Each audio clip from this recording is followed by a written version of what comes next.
आप में से कई लोग व्यापारी भी होंगे, है ना, कई लोग नौकरी करने वाले हैं, कई लोग किसान भी होंगे।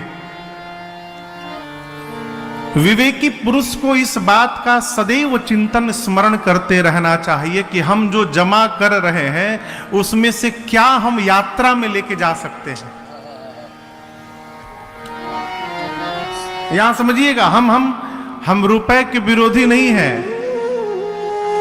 बिना दक्षिणा लिए हम खुदे कथा नहीं बांच रहे हैं तो हम कैसे विरोध करेंगे हो।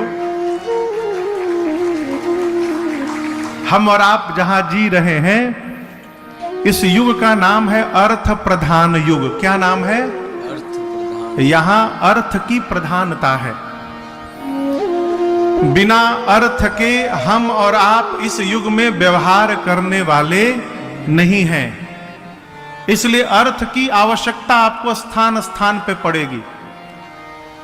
लेकिन मेरी आपसे एक प्रार्थना है, अर्थ जमा करिए, लेकिन अर्थ जमा करने के साथ साथ थोड़ा परम अर्थ भी जमा करने का स्वभाव बनाइए, क्योंकि ये परम अर्थ ही हमारे आपके साथ आगे यात्रा करेगा। ये परम अर्थ क्या है? यही सत्कर्म है, यही परमार्थ है, यही भगवत नाम है और यही धर्म है। आप खरबों जमा कर लीजिए, खरबों। ढेला कोई लेकर जाकर दिखा दे तो मैं उसके जूती को अपने सर पे धारण कर लूंगा। ढेला, खरबों जमा कर लीजिए, नहीं जा सकता, सब छूटेगा। आदमी तो ऐसे जमा कर रहा है जैसे मानो सब यहीं लेकर रखना है, जाना ही नहीं है उसको, है?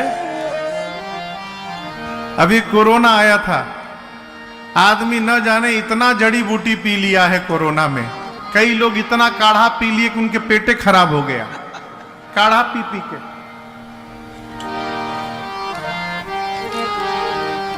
अरे कितनो तू खैबा जड़ी बूटी जाए के पड़ी, सब कुछ छूटे। सब छूटेगा। क्या छूटेगा महाराज? बिल्डिंग आलीशान, संगमरमर के मकान हो, सारा मृत्यु लोक के साधन समान हो, जाई नाही साथे कौड़ी फूटी, जाए के पड़ी, सब कुछ छूटी। सब छूटेगा।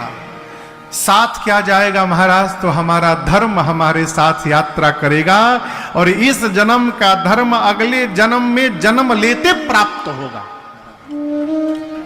ये धर्म ही यात्रा करेगा। इसका सीधा उदाहरण आपको देता हूं। आप अभी मैं बंबई में कथा गा रहा था तो एक लड़के से मैं मिला, छोटा सा बच्चा, मुश्किल से अवस्था उसकी होगी 4 साल 5 साल के आसपास। लगभग 1 घंटे मेरे पास बैठा रहा। क्या अद्भुत भगवान ने उसको चेतना दी थी, खाली शंकर जी के बारे में बतियावे, खाली शंकर जी, गणेश जी, कार्तिकेय जी। गणेश जी का सर कैसे कट गया बताइए हमको महाराज जी आप। हम बोले बाबू हमको नहीं मालूम, पूरी कहानी सुनाया। शंकर जी कितने अवतार हुए बताइए हमको नहीं मालूम बेटा, तो सब बताया। अब मैं चुपचाप सुनता रहा। फिर उसके माई बाप से पूछा, का हो घरवा में दिन भर आप लोग ये बतियाओ थे? बोला नहीं महाराज हम लोग कुछ नहीं बात करते, ये न जाने कहां से सीख लिया है पता ही नहीं चलता। ये क्या है? ये इस जन्म की खेती नहीं है, ये पिछले जन्म में भगवान शंकर का भक्त रहा होगा और उस जन्म का धर्म लेकर इस जन्म में जन्म लिया। ये धर्म ही यात्रा करेगा आपके साथ। बुद्धिमान वही है जो अर्थ के साथ परम अर्थ को भी जमा करता चले। एक कहानी आपको सुनाऊं। एक राज्य का नियम था उस राज्य में राजा की उम्र जैसे 70 वर्ष की होती थी। पूरा नगर राजा की शाही सवारी निकालता था। गाजे बाजे के साथ राजा का स्वागत करके नगर के राज्य की सीमा पर जाकर नदी पार करके, और नदी के उस पार घनघोर जंगल था। बाजे गाजे के साथ राजा को लेके जाते थे सब, नदी पर नाव में बिठाकर, और उस पार जंगल में छोड़ के चले आते थे। और उस पार जाने के बाद राजा को वन के हिंसक पशु मारकर खा जाते थे। जिस राजा की सवारी निकलती, पूरा नगर वाद्य बजाता, बधाई गाता, और राजा रोता रहता था। क्यों? राजा जानता था कि अब मरने वाला हूं मैं। और ये वर्षों से ये परंपरा चली आ रही थी। एक बार एक राजा की शाही सवारी निकली तो राजा आनंद में था, सबको गले मिल रहा था, सबको आशीर्वाद दे रहा था, सबसे बात कर रहा था, अपना ध्यान रखिएगा, आनंद में रहिएगा। लोग सोचे भाई ये राजा पागल हो गया है क्या? आज तक जो भी राजा गए रोते रोते गए, ये राजा नाचते हुए जा रहा। तो मंत्री ने पूछा कि सरकार क्षमा करिएगा, मानसिक स्थिति ठीक है ना आपकी?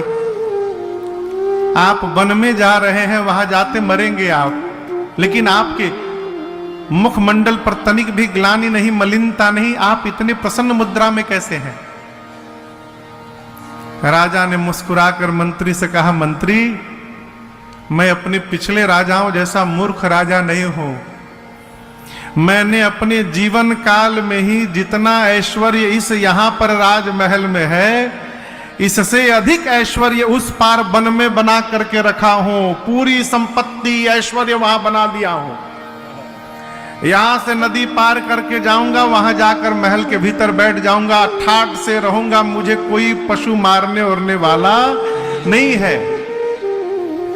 ये कथा कहती है बुद्धिमान वही है जो इस पार के साथ साथ उस पार की भी तैयारी करता रहता है। वो चतुर व्यक्ति है, वही बुद्धिमान व्यक्ति।